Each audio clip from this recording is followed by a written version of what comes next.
gaya nga na sinabi ni Pastor Mario, mahal namin kayo mga kapatiran. So dito talagang meron talagang pagtatama, pagtutuwid. So ang importante, lagi tayong magkaroon ng pagtanggap sa pagtatama. Kasi the more na tumatanggap tayo ng pagtatama, the more tayo lalago, spiritual. Amen?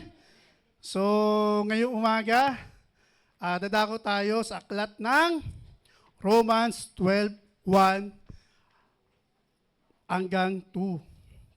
So, sa mga nagbabasa ng Biblia, alam naman natin ito kung patungkol ito kung saan. Amen? So, syempre, hindi na natin itatopic yun. Mahaba masyado yun. So, ngayong umaga, basahin natin sa Romans 12:1 hanggang 2. Sabi niya dyan, sinend ko ESB para makita natin doon. Yan, sabi niya dyan, I appeal to you, therefore, brothers, by the mercies of God, to present your bodies as a living sacrifice, holy and acceptable to God, which is your spiritual worship. Verse 2, do not be conformed to this world, but transformed by the renewal of your mind, that by testing you may discern what is the will of God, what is good and acceptable and perfect. Yun po. Amen? So, salamat sa pagbabasa ng salita ng Diyos. Ngayong umaga, ang title po ng ating mensahe ngayong umaga ay kinuha ko na mismo sa ating teksto. Sabi dyan, present your bodies as a living sacrifice to God.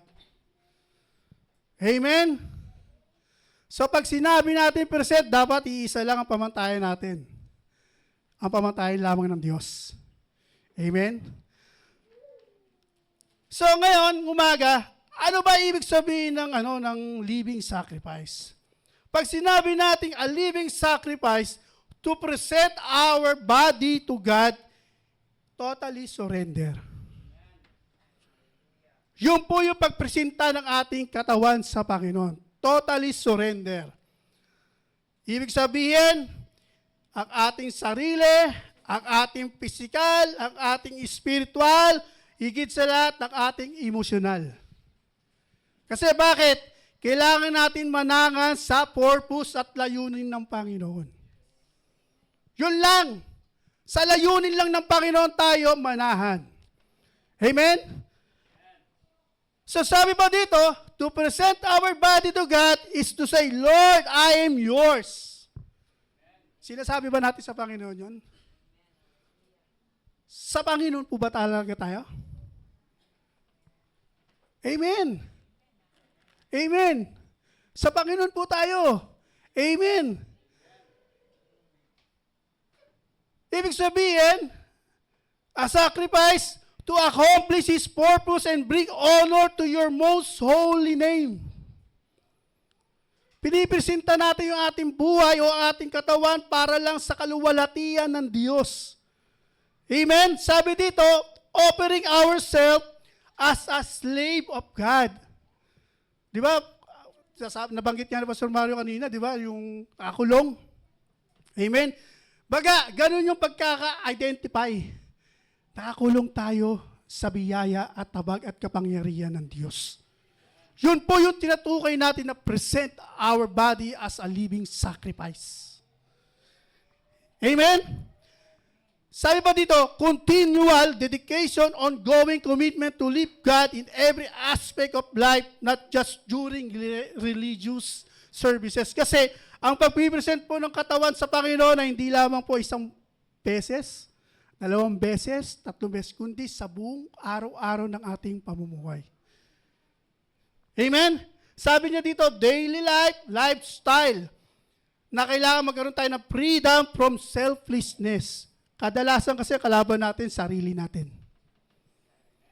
Amen? Sarili natin, hindi yung ating kapwa, hindi ko sino-sino, kundi sarili natin.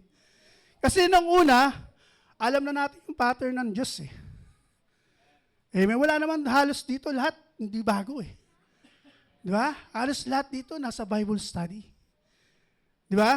Alam natin dito, hindi man tayo ganun ka-active pagbasa ng Biblia, pero alam natin yung salita ng Diyos. Amen? So sabi dyan, maging lifestyle para daw mawala tayo sa ating pansariling interes at mawala tayo sa sarili nating karunungan. Amen?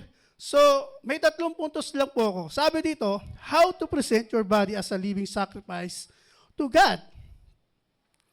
Number 1, align your action with God's purpose.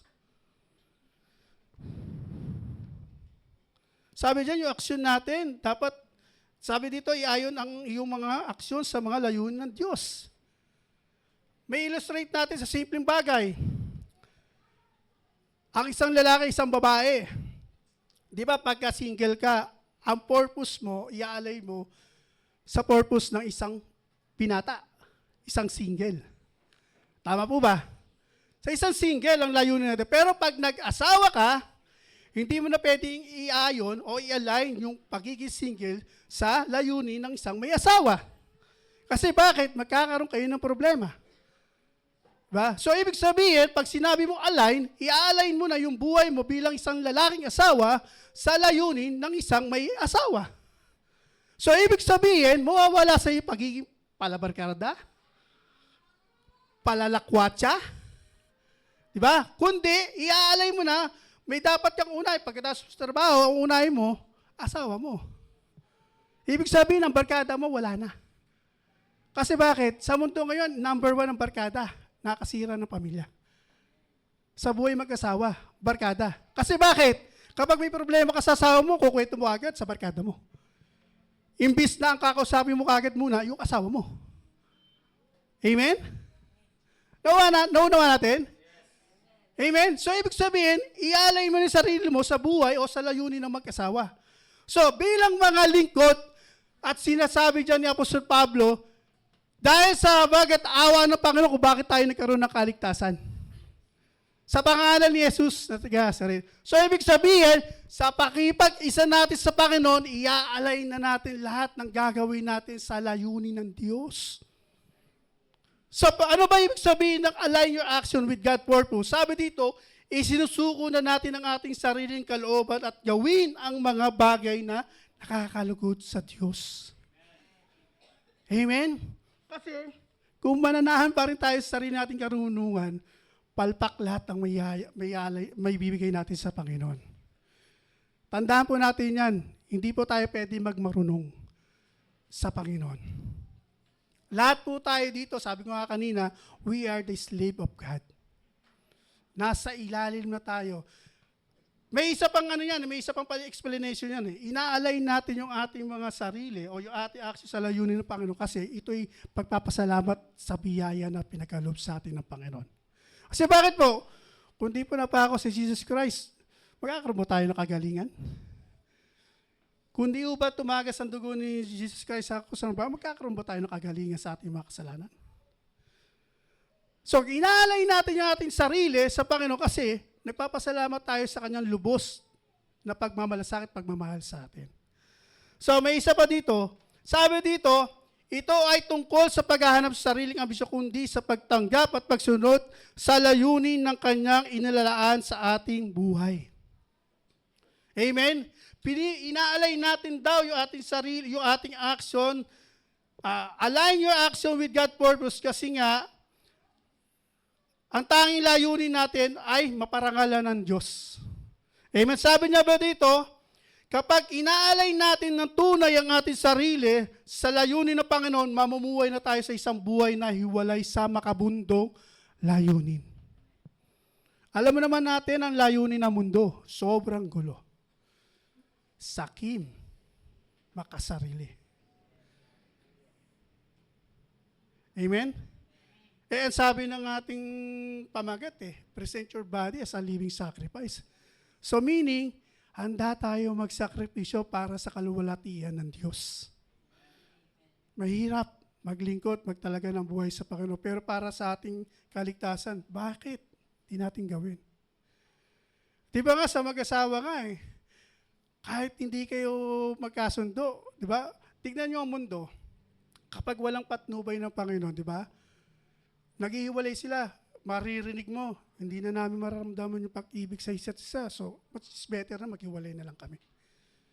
Pero tayo mga Kristiyano, hindi ganun ang thinking natin kagad.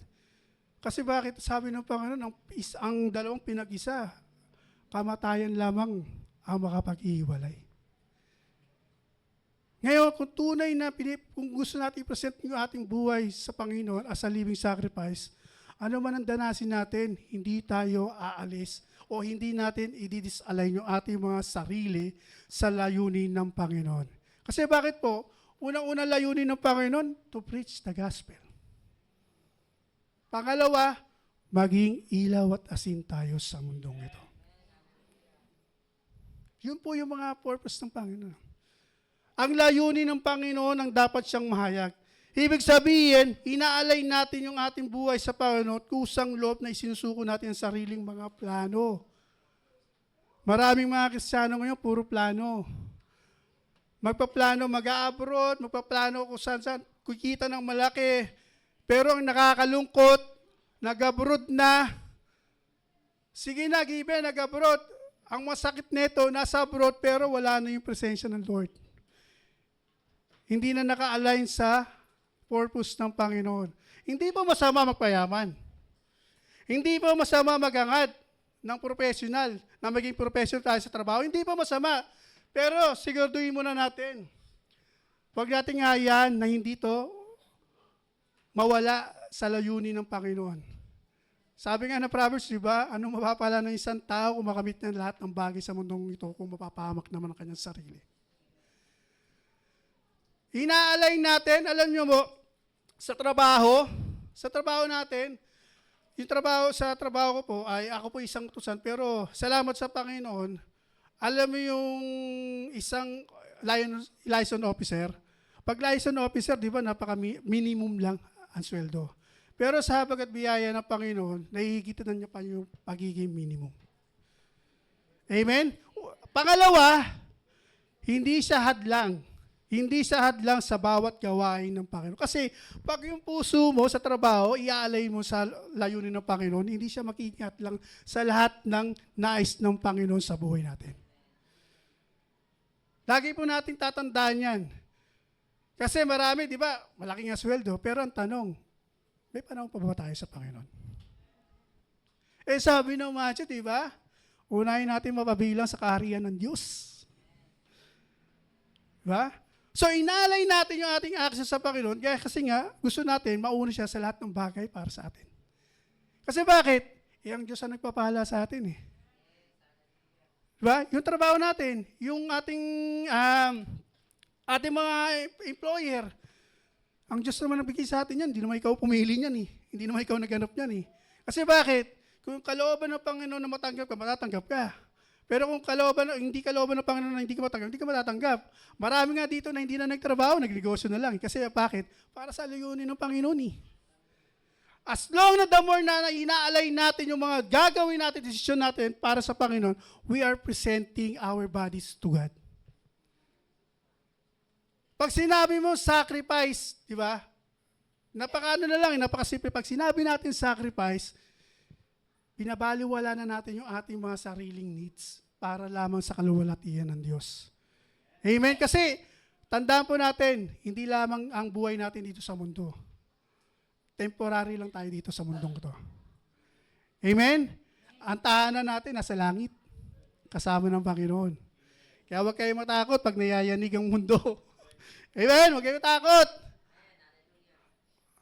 Bagkos, manalangin tayo, panalangin natin. Kasi talagang ganun talaga eh. Buhay nga natin, di natin alam kung hanggang kailan eh.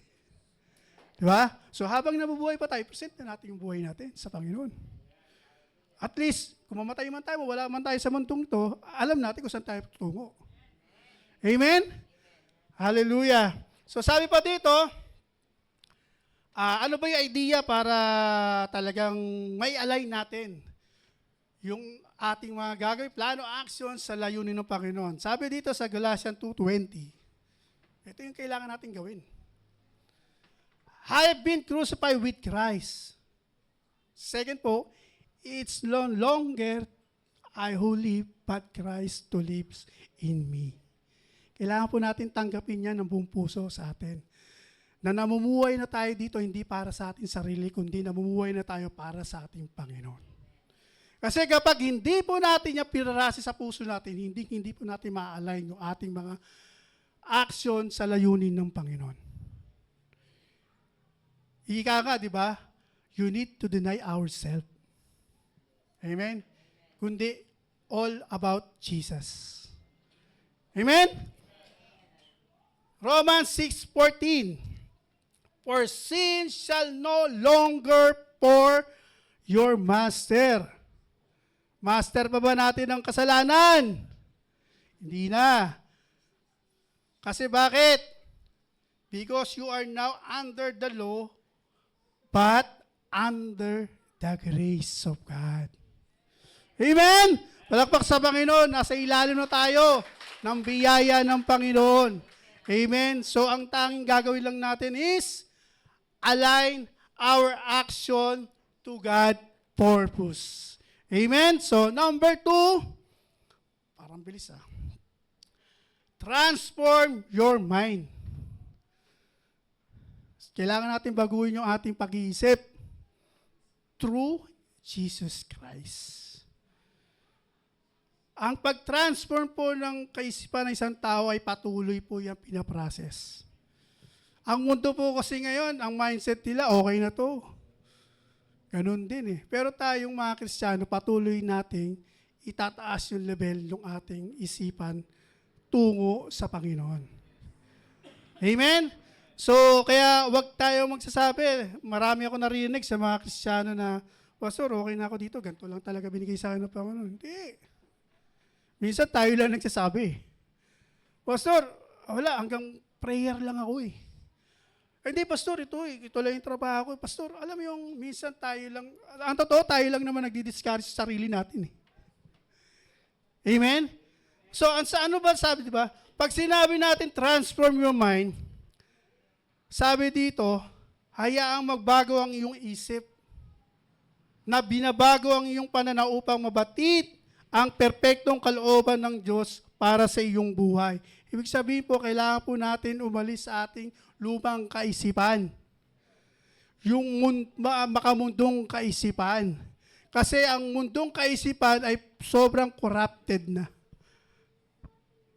Ngayon, ang tinuturo na, di ba, basta maging masipag ka lang, maging mabait ka lang, maliligtas ka na. Basta wala kang tinatapakan tao, okay lang. Pero hindi Kailangan natin iayon yung ating kaisipan sa Panginoon. Kasi bakit? Pag hindi natin inayon ang ating kaisipan sa Panginoon, hindi po magbabago yung karakter natin. Hindi po magbabago yung ating karakter. Kasi kailangan natin maging kaisipan yung kaisipan ng Diyos. Amen? Kasi ang kaisipan ng mundo, mapanira. Mapanglamang. Yan ang kaisipan ng tao eh. Uunahin ang sarili. Bahala kayo sa buhay nyo. Tignan nyo po yung nangyayari sa atin ngayon. Basta makakuha lang sila ng pera, okay lang kahit magdusa ang mamamayang Pilipino. Pero tayo, ang Diyos hindi ganun. As long yung ating isip ay nakakonekta sa Panginoon, alam niyo po yung makita lang tayo isang tao, talagang alam mo yung marungis. Kasi mostly ang mundo, pag nakita ng marungis, iyo. Diba? Adiri. Pero tayo pag tayo nakakonect yung isipan natin sa Panginoon, pag nakita tayo, lalo na matanda, lalapitan natin kagad yun, tutulungan natin kagad yun. Amen? So, anong reason bakit natin kailangan? Di ba sabi nga ng Romans 12:2, ICB, yung pinasa ko. Sabi niya dito, do not be shaped by this word. Sabi dito tignan niyo po sabi niya dito instead be changed within by new way of thinking. Bakit daw natin kailangan? Then you will be able to decide what God's for you. And you will be able to know what is good and pleasing to God and what is perfect. Yun po yung reason kung bakit natin kailangan iayon yung ating kaisipan sa kaisipan ng Diyos. Kasi Maraming tao ngayon, kahit nga alam na nga nila yung mabuti, hindi pa nga nila ginagawa yung mabuti. Amen? Kahit alam nila na ikapapahamak nila, tutuloy pa rin sila. Yung pagdesisyon, di ba? Magka-abroad ako, magtatrabaho ako para makatulong sa simbahan. Pero hindi yun ang kailangan ng Panginoon. Ang kailangan ng Panginoon, tayo eh. Yung buhay natin, ang kailangan ng Panginoon. Hindi kailangan ng Panginoon yung salapi natin. Kasi bakit? Ang Diyos nga nagpapahala sa atin eh. Ang Diyos nga nagpo-provide ng pangangailangan natin. Ba't kailangan mo pang umalis? Ba't kailangan mo pang magangat ng malaking sweldo? Ibig sabihin, nakaayon yung kaisipan mo sa mundong kapamaraanan. Hindi sa Diyos. Kasi yung mga naghahangat ng malalaking sweldo, pag abroad, takot mamuhay sa mundo. Takot, ibig sabihin, gusto nila lagi nakasabay sa pamantayan ng mundo. Di ba? Kasi ako yung wala pa ako sa Panginoon, gusto ko kung ano yung uso, kailangan meron ako. Kahit sa pananalita, kaisipan, di ba dati, yung mga napakaganda pakinggan, pag English yung sinasabi mo eh. Pero di ba, ang pangit, yung pala, mura na pala yung sinasabi mo. Pero dahil inayon natin yung sarili, yung isip natin sa Panginoon, unti-unti nawawala. Kasi ayun sabi ng Romans 12:2 eh. Huwag tayo eh. Tumulat sa pamamaraanan ng mundong ito eh. Kasi ang pamamaraanan ng mundong ito, wasak na. Ang mundo natin, hulog na po sa kasalanan. Pasira na po ang mundo natin. Kaya gamitin natin yung pagkakataon na ito para ihandog natin yung buhay natin sa Panginoon. Tandaan po natin, binigyan po tayo ng kaisipan ng Panginoon para hindi matakot. Binigyan tayo ng kaisipan ng Panginoon para hindi siya baliwalain. Sa tingin mo ba, bibigyan tayo ng Panginoon ng kaisipan na baliwalain siya? Siyempre, hindi. Pag binigyan tayo ng Panginoon ng kaisipan, wala tayong ibang gagawin kundi isipin, ano ba yung gagawin ko pa para sa Panginoon? Amen? So, ibig sabihin, hindi tayo mananangan. Sabi dito kasi, bakit natin kailangan i-transform natin yung ating isipan sa Panginoon to understand kung ano yung purpose o layunin ng Panginoon. Kasi minsan, di ba, hindi natin alam yung layunin ng Panginoon eh. Amen? Lalo na pag yung isipan mo, konektado, problema. Di ba? Utang. Di ba, nawawala ka sa tamang kaisipan pag gano'n na yung dumarating sa'yo eh. Lalo na yung madas kasi narinig kay Pastor Jojo, due date, di ba? Yung mga ganun-ganon, Meralco, tubig, di ba? Minsan nadidisalay na isipan natin, di ba? Nag-i-struggle na tayo. Pero nakakalimutan natin, nga pala, teka, ang Diyos nga pala nagpo-provide. Minsan nakakalimutan natin, kaya wag natin i-connect yung isipan natin sa mundo. Amen? Dahil ang kaisipan ng mundo, masyado ng balisa. Amen? I-connect natin sa Panginoon yung ating kaisipan, i-transform natin yung kaisipan natin mula sa Panginoon para tayo mag-stable yung ating isipan. Hindi ko sinasabi na yung problema natin mawawala. Hindi po, pero naniniwala tayo, ang Diyos ay gagawa ng paraan para tayo makalma. Amen? Di ba pag natutulog nga tayo, sino dito pag natutulog, payapa ang kaisipan? Amen! Payapa tayo kahit na, di ba, Sister Ligaya nga, ang daming pagsubok eh. Pero nakakatulog ng payapa. Kasi bakit? Nakakonect tayo sa isipan ng Panginoon. Kasi bakit? Ang purpose ng Panginoon, maging malakas tayo eh. Yun yung layunin ng Panginoon. Kahit anong pagsubok, maging malakas tayo, maging matatag tayo. Kasi, hindi man natin nakikita, pero ang Diyos ay gumagawa. Amen? So, sabi dito, ito ang problema, no? Pag nasa isip mo na, nasasabi ko na lahat eh. So, ayun nga, sabi ko, kaya natin kailangan i-transform. So, sabi dito, we cannot recognize and live out God's purpose if you not transform your mind.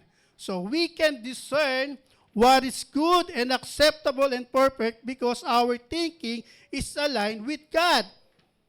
So, ibig sabihin, kapag naka-align yung ating isipan sa Panginoon, alam natin kung ano yung mga dapat gawin. At yung mga bagay na yun ay para lamang sa kaluwalhatian ng Diyos. Amen? Sabi dito, in Greek word, sabi niya dito, renew the mind means anakainosis. Means, A renovation, isang pag-aayos. Sabi niya dito, a renovation, a complete change for better. Amen? So, ibig sabihin, isang pag-aayos sa isang kumpletong pagbabago para sa mas mahusay. Diba? Pansinin po natin, yung nakakonect na yung kaisipan natin sa Panginoon, nagiging mahusay tayo. Diba? When it comes to decision. Diba? Minsan, diba, literally, ako, yung wala pa ako sa Panginoon, pag nag-desisyon ako, go talaga, kailangan yung desisyon ko masunod. Pero ngayon, hindi na. Diba? Lalo na pag hihiwalay ka sa Panginoon, no? Kapag nakakunik yung tunay na nakakunik yung isipan natin sa Panginoon, kapatid, hindi natin, masabi natin, ayoko na maglingkod, pero still, andun ka pa rin. Sa asawa ko nga, pag nag-away kami niyan Pero still, andun pa rin yung aming pagsasama. Kasi bakit? Naka-intact sa isipan ko Nakamatayan lamang ang pwede mapagpahiwalay sa atin dalawa. Amen? Di ba sa ganun sa mag-asawa, kailangan ng kaisipan natin, sa buhay mag-asawa, kailangan ng kaisipan nyo, iisa lang. Kasi kapag magkaiba ang kaisipan nyo, problema. Diba? Madalas problema. Pero kung ganoon din sa Panginoon, kapag yung kaisipan natin ay iisa lamang, para ng kaisipan mo ay kaisipan ng Panginoon, magiging mabuti ang ating paglilingkod at pagtatalaga ng buhay sa Panginoon.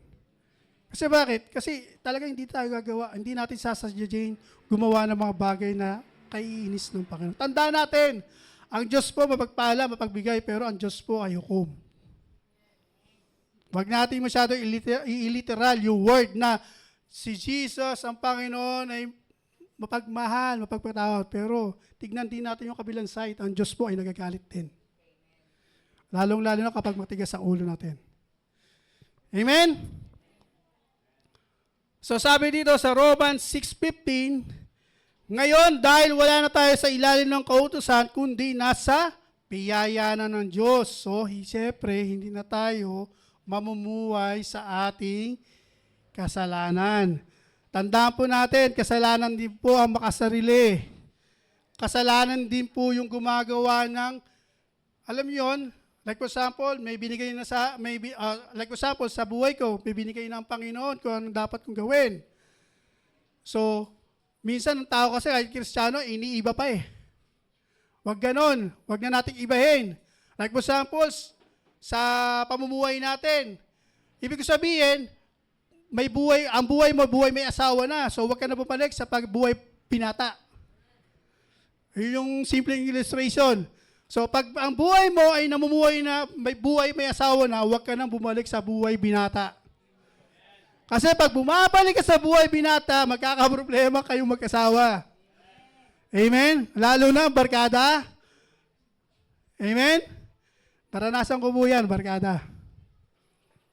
Sa mundo po, isa po sa pinakamalaking problema, barkada. Hindi mo nagagawa dati, magagawa mo na dahil sa barkada. Hindi ka dati palamura, dahil sa barkada, magiging palamura ka na. Amen? Kaya yung mga Kristiyanong may asawa na, huwag na tayo magpakabinata. Tanggapin na natin may asawa na tayo, lalo na kung may anak ka na. Tanggapin na natin. Amen? So, ayun yung ibig sabihin, yun yung illustration ko, simple. No? Nasa Panginoon na tayo. Nasa ilalim na tayo ng biyaya ng Panginoon. Sa Panginoon na tayo. Amen? So, palakpak po sa Panginoon. So, lastly po. Sige po, yung puntos. Yan. Ang laki.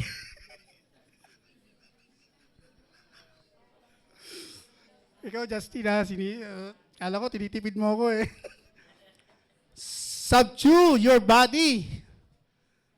Sa madaling salita, isuko natin ang ating katawan sa Panginoon. So, bakit natin kailangan isuko ang katawan natin sa Panginoon? Unang-una, saan kikilos ang banal na Espiritu? Saan kumikilos? Sa ating katawang panglupa. Amen? So, syempre, pag sinuko natin ang ating buhay kasama ang ating katawang pangtao. Amen? Hindi naman pwede, nahihiwalay mo na saglit ang espiritu mo para magpuri sa Panginoon. Hindi pagkatapos, babalik na uli sa'yo. Hindi pwede.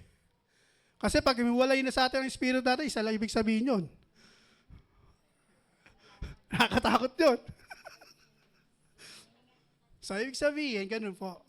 So, buong pagkatao natin, buong katawan natin. Bibig. Sabi nga, members eh. Diba? Members ng mata. Diba? Ano ba yung mga members ng katawan natin pantao? Panglupa, mata, bibig, ilong. So, lahat po yan kailangan kasama. Amen. Kaya, kapag araw ng Sabado, siyempre, sunod yung araw ng Linggo. So, ipagpahinga na natin yung katawan natin, siguro mga 9 o 10, para pagdating ng araw ng Linggo, hindi tayo malilate. Ang masama pa, late tayo, pagdating pa dito, higap-higap pa tayo.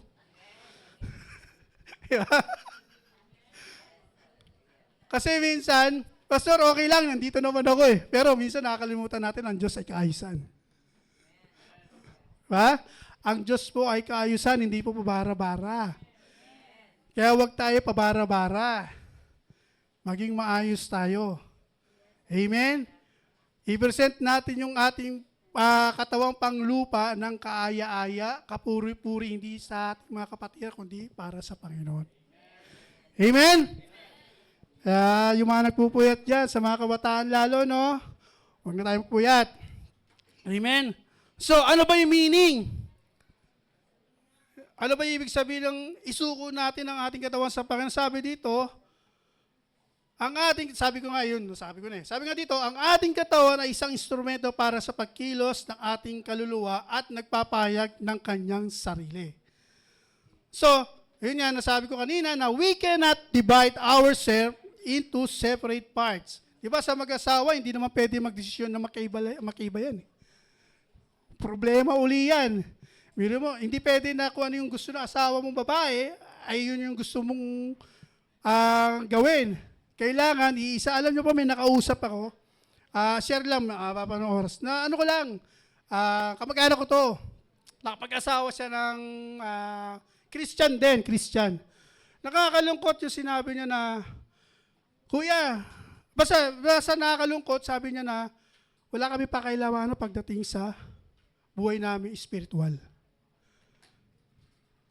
Imagine mo yun, pwede ba natin gawin yun?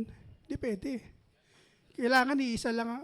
Di ba nga, sino yung mga kinasal, di ba? Di ba sa kasal, di ba? Sa isip, sa salita at sa gawa, dapat iisa lang ang layunin nyo. So, ganun din tayo sa Panginoon. In-illustrate, sinabi po ng Biblia, tayo po yung mga bride. Jesus Christ. Siyempre, bilang groom, di ba? Bilang isang lalaki, siya yung masusunod, di ba? Siya yung pinakaulo. So, pagdating sa Panginoon, ang Diyos ang magiging ulo sa atin. Hindi pwedeng ikaw, hindi pwede kung sino-sino, kundi ang Diyos. Unlike katulad sa ating leadership, sino ba pinakaulo natin dito? Pastor Mayo. So siya lang. Hindi pwedeng maraming ulo, kasi pag maraming ulo, nakakahilo, lalo na ako. Nakasalamin, pag maraming ulo, nahihilo ko eh. So ibig sabihin, sabi niya dito, dahil minsan, ang totoo, yung ating physical na katawan ng pangunahing pinagmumulan ng tukso at kasalanan. Amen? Kasi bakit? Kapag wala tayo patnubay ng banal na Espiritu, ang katawan ayahay, gawa lang ng gawa. Simpleng illustration. Sa mag-asawa ulit, kasi kinunik ko talaga sa mag-asawa. Sa mag-asawa, di ba, napakasarap po na matutulog kayo, pareho kayong naligo. Pareho kayo mabango. Kasi bakit? Bighani yun. Subukan mo na, meron ba dito mag-asawa, magtatabi kahit, ikaw, Pastor Mario, okay lang sa'yo? Si Pastor Joan, langis-langis. Di ba? So, ganun din sa Panginoon. Di ba? Ihahandog natin yung Panginoon, yung ating buhay pang tao, iwasan natin yung, alam niyo yung karumihan? Amen? Ano ba yung mga karumihan ng panglupa? Makasarili. Pag nanasa, ayoko na banggitin to. Sa Bible study lang to. So, sabi niya nga dito sa Matthew 26:41. Para mano natin. Sabi niya dito, keep actively watching and praying that you may not come into temptation. The spirit is willing, but the body is weak. Kapag wala kang patnubay o wala tayong patnubay ng banal na espiritu, ang katawang pangtao, panglupa natin gagawa lang ng mga bagay na gusto nila. Kapag ang banal na espiritu ay wala sa atin, kapatid, sisirain natin yung katawan natin sa pag-inom, pagpupuyat, pagmumura, higit sa lahat, hindi na meron ako napanood, sabi niya pala ganito, isang lalaki, ini-encourage niya isang Italianong lalaki na tanggapin ng Panginoon sa kanyang buhay. Sagot ng Italiano, ayoko. Sabi nung nag-encourage sa kanya tanggapin ng Panginoon, sabi na, bakit? Binigyan ako ng Panginoon ng mata para enjoy. Mahal ko asawa ko. Pero binigyan ako ng Panginoon para enjoy yung aking paningin sa ibang babae. Nakakalungkot. Kaya maraming taong ayaw talaga ng buhay sa Panginoon. Ibig sabihin, bilang asawang lalaki, hindi mo natitingin yung paningin mo sa ibang babae. Hindi mo nagagamitin yung kamay mo para umawak na ibang babae. Hindi mo gagamitin ang katawan mo para sa ibang babae. Lahat ng body parts natin bilang lalaki, gagamitin natin yan sa katawan ng ating asawa. So, ganun din sa Panginoon. Gagamitin natin ang pisikal ng ating katawan, panlupa, para sa Panginoon. Amen? Parang tumahimik tayo. Sabi ko po, gagamitin natin ang pisikal, yung katawang panglupa para sa Panginoon. Amen? Hallelujah. So sabi dito, subdue your body means control over fleshy desire, discipline and training, power of the Holy Spirit, purpose of Christ-likeness, rejecting of sin. So kapag tunay nating hinahandog yung ating katawang panlupa sa Panginoon, i-reject natin kung ano yung alok ng mundong ito. Kasi ang sabi ng ating teksto huwag tayong umayon sa takbo ng mundong ito. Bagkus, i-align natin yung ating puso, isipan, ang ating buong buhay sa Panginoon nang sa ganun, magawa natin yung mga bagay na nakakalugot at kapuri-puri para sa kanyang kaluwalhatian. Amen? Lahat po tayo dito ay servant po ng Diyos. Amen? So, ano yung dapat natin gawin? Colossians 3:5-10. Last verse po. So, put to death and deprive of the evil longings of your earthly body. So, sabi niya, kaya't patayin at alisin ang masasamang pananabik ng iyong katawang panglupa. Kaya yung mga mahilig mag-Mobile Legend, tigilan na natin yan. Ibigay na natin yung oras. May kabataan niya nagsabi sa akin, Pastor, yung mga gitarista ba ng mga worship leader, tumutugtog sa ibang banda sa mundo. Sabi ko, wala tayong karapatan para husgahan yon. Kasi bakit? Minsan tayo din, ginagamit din natin yung talent natin sa mga bagay na makamundo. Amen? Kasi, paano may judge yung tao? Kung ikaw mismo, naglalaro ka rin ng online gaming. Worldly yun. Amen? So, sabi niya dyan, with sensual, self-centered, ibig sabihin, immorality, impurity, sinful passion, evil, desire, and greed, which is a kind of idolatry because He's replaced your devotion to God. Yung mga bagay na yan, minsan dapat ilalaan na natin para sa pagdidevote natin sa Panginoon, ay napapalitan pa ng mga bagay na hilig ng katawang panglupa. Amen? Imbis na magbabasa ka na ng Biblia, titingin muna tayo ng cellphone. Amen? Hindi pa masama ang cellphone, pero gamitin natin sa tama. Ginawa po yan para po maging mabilis yung communication ng bawat isa, lalo na kung yung may kaibigan, kamag-anak ka nasa may malayong lugar, ibang bansa. Pero wag mo siyang aabusuhin naman. Na umabot na nawala na tayong panahon para sa Panginoon. Yun po yung nagiging kasalanan. Kapag nawawala na tayo ng panahon sa Panginoon. Si Satan po, sabi ko nga po sa inyo, di-replay niya yung paglilin lang sa atin. Gagawa at gagamit si Satanas para lahat ng mga Kristiyano ay ma-distract. Like for example, masabihan ka lang hindi maganda, nasasaktan ka na. At uuwi ka na sa pag-alis. Minsan nga may naririnig ako nakakastisod ka naman. Ang paglilingkod po natin sa Panginoon, hindi po para sa tao. Kaya huwag kang tumingin sa tao kasi walang perpekto. Tumingin tayo sa Panginoon. Kasi yun nga sabi, kailangan natin ihandog yung buhay natin panlupa sa Panginoon kasi maraming distraksyon. Even ang asawa mo, magiging way yan para ma-distract ka. Lahat po, kasi gagamitin ni Satanas yung mas malapit sa'yo. Ayun ang gagamitin ni Satanas. Hindi gagamit si Satanas ng, alam yung relasyon nyo, wala lang. Gagamitin ng Panginoon yung malapit sa'yo. Kaya, ang tanging gagawin natin, ihandog natin yung physical na katawan natin na panlupa sa Panginoon. Kasama po yan. Sa pag-glorify ng Panginoon, kasama po yan. Alam, matakot tayo kapag mayroong espiritu dito, nagtataas ng kamay.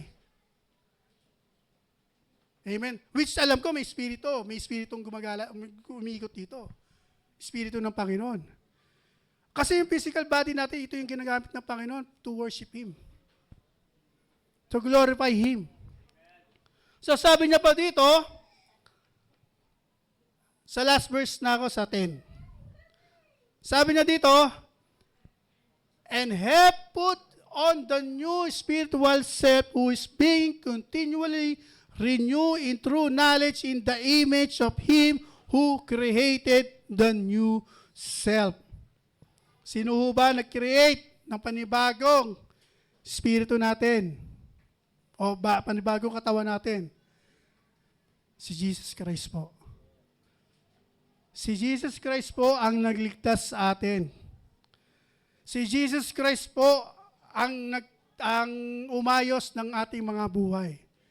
Si Jesus Christ po nagbigay sa atin ng ating mga kapareha sa buhay.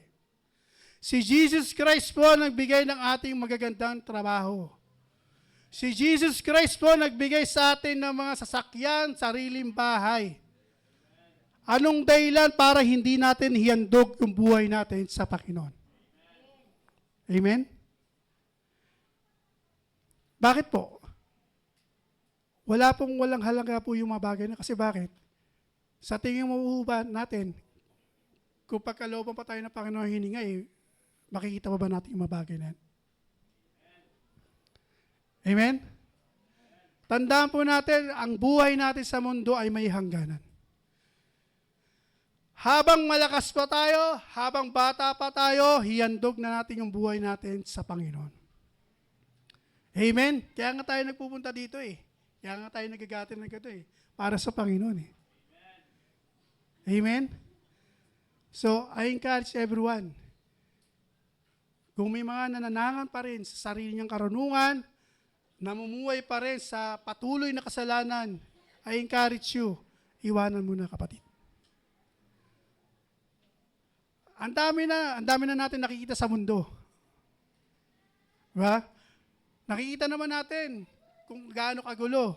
Problema sa gobyerno, problema pa sa mga sakuna. Kailan natin hihintayin kapag dumating na sa atin yung sakunang hindi na tayo makabangon? Amen? Habang kaya pa natin, habang malakas pa tayo, ibigay na natin yung buhay natin sa Panginoon ng buong buo. Amen? Hallelujah! Di ba yung mga bata nga di ba yung mga bata? Hindi mo pwede bigyan ng tira-tira. Amen? Tayo po ay anak ng Panginoon. Tayo po ay mga bata sa paningin ng Panginoon. So ayaw din natin ng tira-tira. So ganoon din ang Panginoon, ayaw niya rin ng tira-tira. ibigay na natin, hanggat kaya natin, ibigay na natin ang buong buo sa Panginoon lahat ng buong buhay natin. Amen?